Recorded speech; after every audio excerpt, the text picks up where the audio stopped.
Welcome to the Top 10. I am Emily. Dear Emily. The first episode of She-Hulk has aired, and I'm still laughing because the comedy was so good. But what about the plot and its links to the MCU? Comedy, absolutely.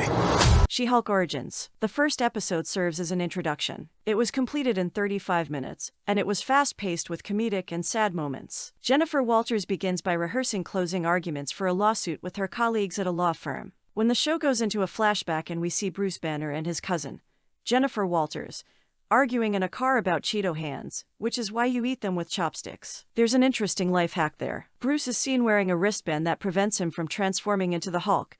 As he explains, a spaceship enters the atmosphere and forces them off the road while they are driving. Jen cuts her arm very deeply, and Bruce is also severely injured. His blood leaks into the large wound in Jen's arm, and we see that the gamma radiation is making its way into her body before the scene fades to black and Jen flees.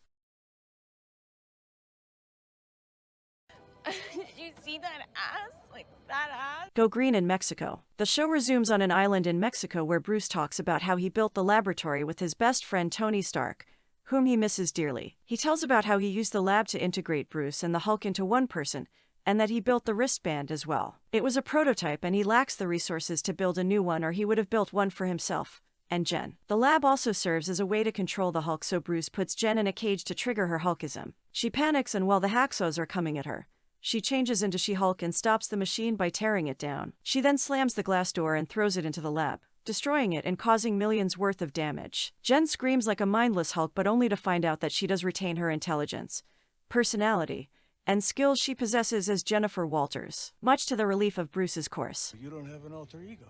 You're the only one in there? As far as I can tell. Teach me how to Hulk, please. Training She-Hulk and staying calm. Bruce still finds that she needs training, and so he starts training her. Meditation to control anger and fear. Strength training by throwing boulders. But fun stuff too, like drinking lots in a bar that was built by Tony Stark and Bruce Banner. You can even see their initials carved into the wood of the bar. The next day, Jen wakes up with a killer hangover and wants to move back to the city instead of training, which she has already mastered, according to herself. And this starts the fight between She-Hulk and Hulk. Digs almost below the belt, throwing boulders, slapping each other, and their ramblings eventually destroyed the bar. My bar! Sorry. The Hulk and She-Hulk rebuilt the bar and even carved their names in the new bar. Bruce eventually says that if Jen wants to go back to the city, he would totally understand that. He doesn't mean that. But warns her, like he has been doing throughout training, that being a Hulk also means you have a target on your back. So that's how it all happened.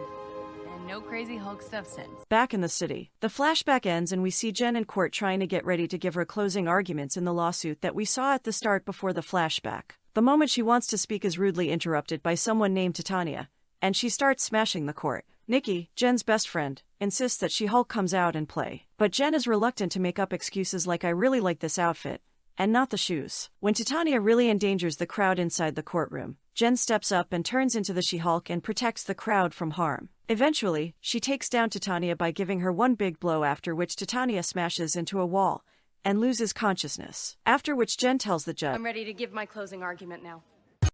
That ends the first episode.